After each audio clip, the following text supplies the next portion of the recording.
All right, and we're back with the 10-minute talks. Yeah. So last day of 2020 here, just did that horrible workout. How's that workout, Jamie? I liked it. I liked that there was choices. There's a little hesitance there. It was like, I liked it. Your voice got higher pitched. That means you're lying. I'm just kidding. You're a trained professional, aren't you? I just make that up. Trained detective. So we're wanting to do the 10-minute talks with some small business owners in the CODA community. And first one, we wanted to kick it off with Jaymie because her profession is kind of near and dear to our heart and some of our values at CODA and what's important for us and how we're trying to make a difference in our community and in the world. So we wanted to, feature some small business owners and let's get it started. Yeah. So, Jaymie, how long have you been doing CrossFit, like in general?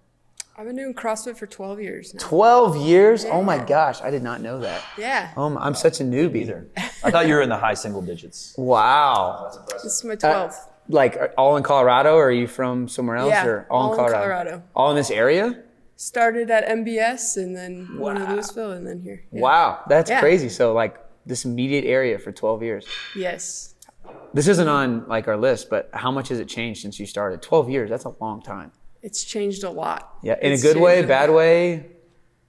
I would say both. I mean, when I first started, I had friends that like almost made it to the games, like back in the day when they were pulling workouts out of the hopper type of the thing. Hopper, like, the rusty hopper. Yeah, the rusty hopper. So that was fun always going to like regionals and stuff as a gym. And so in your long time CrossFit experience, would you think it's a good idea for them to bring back regionals? Yes, because I like going to them to watch them. Right? So it is a spectator sport. Yes. That's awesome. That's cool. Yeah.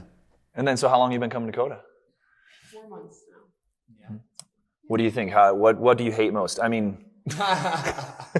I really appreciate your programming the most. Oh, in all honesty, I appreciate that it's thoughtful and it's not like go crush yourself every day, but except for today. Well, yeah. Today is, you put some crushing in there, but not every day, and that there's always strength piece. It's interesting. The hopper method was totally random, and now 12 years later, you're like, I appreciate that it's not the hopper method. I like the hopper. Yeah, that's fun. That's fun. Yeah, and that workout wasn't bad in 2012. In 2012, there's only 12 movements, but today there's 20 movements. So, yeah, a little worse. Yeah. Right? Yeah, the workout keeps getting longer. My goal is to make sure I last at CODA long enough to where that can't be like it's too long for a class workout. It's a good problem to have. Yeah, exactly. Yeah, right? Imagine in like 2050. I wonder at what point do we have to make it like a partner workout? Okay. That's probably a good idea. Yeah. Like there's not probably soon. Probably soon. Yeah, it's getting up there. Yeah. Getting up there. So tell us a little bit about what you do and what your profession is. Yeah, I'm a counselor, mental health counselor. I see individuals and couples.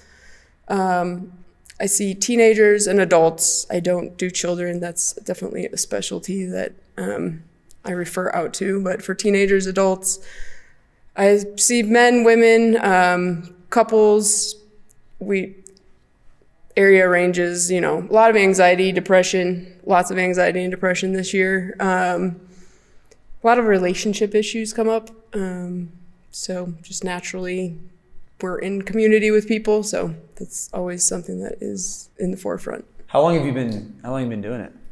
This is my 3rd year Awesome. having my own practice. So. Did you do like a non-private practice before or any other experience? Part of I've always had my private practice, but I've done agency work as well, working with, actually it was domestic violence, perpetrators. So I learned a lot doing that.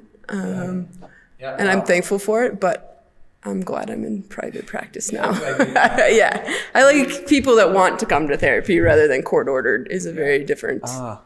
That is one way to think of it. Because I'm thinking about from fitness standpoint, it's like, everybody that comes to the gym comes here because they want to. Yeah. If they were mandated to come, they'd probably hate it. They probably wouldn't like us, and they probably wouldn't, So that's just trying to relate it. People hate burpees enough already. That's true. If they're forced to come to the gym. I could have sent my anger management class to CrossFit. That would have been. There you go. That would have been helpful. That's so. Do you it sounds like you have a broad range of patients. Yes. From, Right now I have about half teenagers, half adults. I just like anyone that wants to be in therapy, really. So. Has this year been like different because of COVID, and how so? I mean, I can imagine it's mostly online or maybe all online. I don't know. Right now, I'm doing all online because the law says you have to wear a mask if you're in person, and I would prefer not to wear a mask talking to somebody in therapy. I left it up to my clients, and most of them chose telehealth. So we went telehealth. It's worked out great. I have a platform I pay for that does it, and it's super simple. I also specialize in EMDR therapy, which is a type of therapy that's for trauma. But that can be done online as well. What's EMDR? Because Casey, I fascinating. I don't know what that is. It's fascinating. It's eye movement desensitization. EMDR. Put you on the spot. Reprocessing. What essentially is it? Okay, in like layman's terms, or when In Kevin terms. yeah. So when you're in trauma, which you guys understand, like when you're under stress, you go to fight, flight, or freeze. So you're in the back of your brain, like your reptile brain, and your frontal part of your brain kind of goes offline because all your energy is focused into like survival. So when you experience a trauma, sometimes things get if your brain was like a filing system, things can get filed incorrectly, and you want to put it in the right file. So it was actually designed for PTSD. So veterans that have, the sound, the smell, anything can bring them back to it because your brain is trying to save you. So it's a good mechanism, right? Like it's healthy because your brain's like, I've heard that sound before, your life's in danger, it wants to help you. So EMDR helps reprocess the trauma and say, hey, listen, like every time you hear an ambulance, you're not in trouble. Like it doesn't take away the memory. It's not magical like that, but it takes away how much your reaction to it. It can minimize that. And I've had it done on myself, and I was like, holy cow, this is awesome. And then I was trained in it, and it is definitely something that I value and have used. And it's pretty fascinating. I mean, I've never had it done personally to me, but just doing some research, and we had some training on it and stuff. Yeah, I've heard it said similar to that. It's like basically all the files in your brain are still there, but now we can refile it in a more organized pattern so that it doesn't get opened unintentionally. Exactly. So I've never asked you this question. Do you have any sort of PTSD or anything like that? I'm sure there's some there, absolutely. But I've seen you react to noises before, but it's more of a responsible reaction. Yeah, I'm definitely I'm not naive to think that especially although I don't feel like I have anything going on now, that it couldn't come up a year, 5 years, 10 years down the road. And actually my last day as like official Norman Police Department employee, I went and saw a psychiatrist and said, hey, just want to talk and make sure are there any red flags that I should stay on top of, And Is that a redheaded pun right there? Oh, sorry, never mind. So I mean, there's certain things that it's more of if I see or hear, I go back to a scene that I saw, but not to the point where I freak out about it. I don't throw up or anything. But I don't know, man. The brain's a crazy thing, and for people to think that you don't potentially need help or you don't need to just talk to somebody, it's I mean, Jamie, you're familiar with our Break the Stigma event, are you? Yeah, briefly, he told me a little bit about it. That's why whenever he let it off, he's like, this is near and dear to our heart. It's everybody needs help along the way, and this year probably more than ever. But and then there's so many people, not just guys, men, women, kids, everybody that thinks oh, well, I'll just fight through it, or oh, everybody goes through this, so I shouldn't make it a big deal, and everybody responds differently to different things. So anyway, the EMDR stuff though, man, first time I heard about it, I had a lieutenant that was telling me about it, and he was like, I can't explain it, but this is what happened, and I felt so much better, and how they connect thoughts, and you go down the rabbit hole. Anyway, it's pretty fascinating. So yeah, it is. Cool. Recently, I just had a client do it. It was a male, and he goes, "Oh, that's trippy," and I was like, "I know, right?" But it worked. It helped him out. So that would be interesting to just do, and now I'm super interested to do even more research and look into it. So. So with the differences this year, what are some good takeaways for people, for anybody watching? having a tough year, or like even not like having a, crazy, everyone's a little probably off this year. What are like some good suggestions or takeaways? I think one of the things that my clients have appreciated most is hearing like you're not alone. Like, I think we think we're alone, and it feels like we're alone, especially like, you're at home with your kids all day, and you're like, I have clients that are trying to work and school, and just like, it's like, this is a lot. It's not you. Like, it's not that you're not good enough, or that you're like, literally it is a ton on your plate. And is whatever you're doing with the pandemic, however you feel about it, it is affecting your life in some way. So really talking a lot about self-care, which in our culture is really, I think, set to the side. So like really making them do it. I end almost every session walking through meditations. Really just like, it is important for your brain to even just breathe. Breathing is extremely important. There's a really good book called Breathe. I've heard that one. It's on my wish list. Yeah. I listened to the audible of it, and it is fascinating how much just your breath can calm your nervous system down. So really just taking time to exercise, to eat right, and it is the little things. I think a lot of people maybe start therapy thinking, sometimes I have people come in thinking, 1 or 2 hours and we're going to solve everything. And it's like, I hate to break it to you. That's like, it is a journey, and it is about 90% of the work is done outside the room. Would you say that it's a continual pursuit or continual process, even if you get out of counseling or anything? Like, do you think at any point anybody should just be like, yep, I'm good, and like not have to worry about their mental health or anything like that?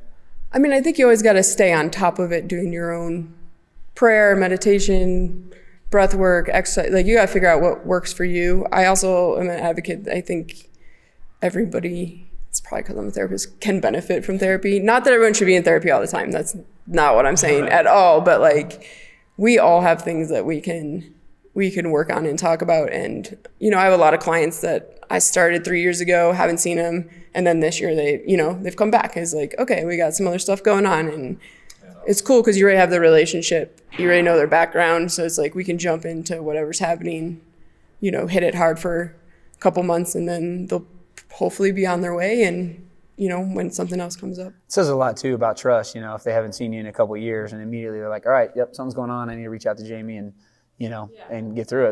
That's a testament to you and what you're doing. Whenever you mention like, health or self-care, like you kind of threw out a couple of examples. What, if you had to say like top 3 ways for self-care, what do you think? Boundaries. And that's just like, we could talk all day about that. But that's a lot of my work, is just teaching people how to set boundaries, what they look like. We have really bad boundaries, especially on the holidays with family, what your boundaries are. You feel like you have to do something because that's what you do every year. And in reality, like every year it puts you in a depressive state. And it's like, you don't actually have to do that. Such a good point. Wow. So I think boundaries would be number 1. Just a good health routine. And in health, I would say, obviously nutrition, movement, whatever that movement looks like. Not everybody is made for CrossFit, but whatever like can get them moving. And everyone's starting at a different place. Nutrition, and then like sleep. Sleep is super important too, that people really undervalue in our culture, I think. So like a sleep routine. That's so interesting. Like whenever, we talk to people about like that want to get in better shape, and we don't just, if we can get them in the gym, like we can nail down, their exercise routine, but everything outside the gym, and there's so much overlap whenever you talk about mental health, because we always, it seems like, promote sleep, nutrition, I would say some forms of self-care, of whether it be reading or just having a healthier outlook on things and stuff, positive attitude. And it's like, and then obviously mental health is like very similar. So would you say that there's some overlap between fitness, like direct overlap, like people that work out are generally more mentally healthy? Yeah. I think that I'm not going to state like a some statistic, but I mean, an I've read opinion. enough articles to know that like it affects your hormones. You get that dopamine hit, which is also lovely. Like brings a lot of people back. And, just feeling good about yourself obviously carries over to your mental health. I have quite a few clients right now who, are just into the gym, CrossFit, lifting, and it's also a good place where we can like connect with one another and build that trust, that relationship, because ultimately therapy comes down to the relationship in the room. That I know, if you can read all the studies, if you don't have a good like rapport with your client, it's just not going to work well. So it just kind of gives us some common ground, and then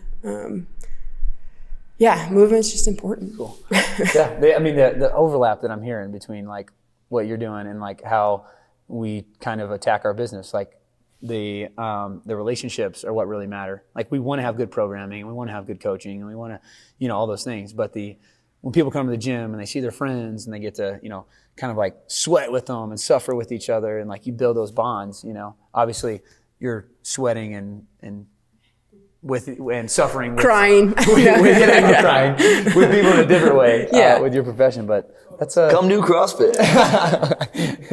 on that note. So how can people reach you if they would like to? I have a website at jamiegandolph.com, and all my information's on there. That's my email. You can email, call. And then we just kind of do a consultation for usually 20 minutes, just talk a little bit about why you might want therapy, and then we take it from there. Awesome. Cool. We'll have to put that up so people can find it and reach out to you.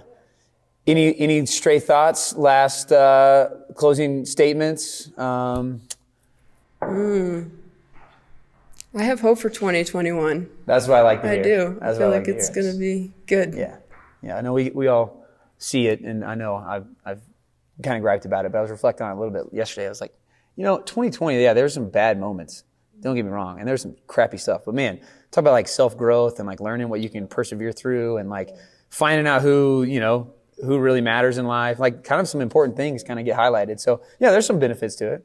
So I think we could probably use some therapy, because we're usually each other's therapists, and we don't Right? we don't really know what we're doing.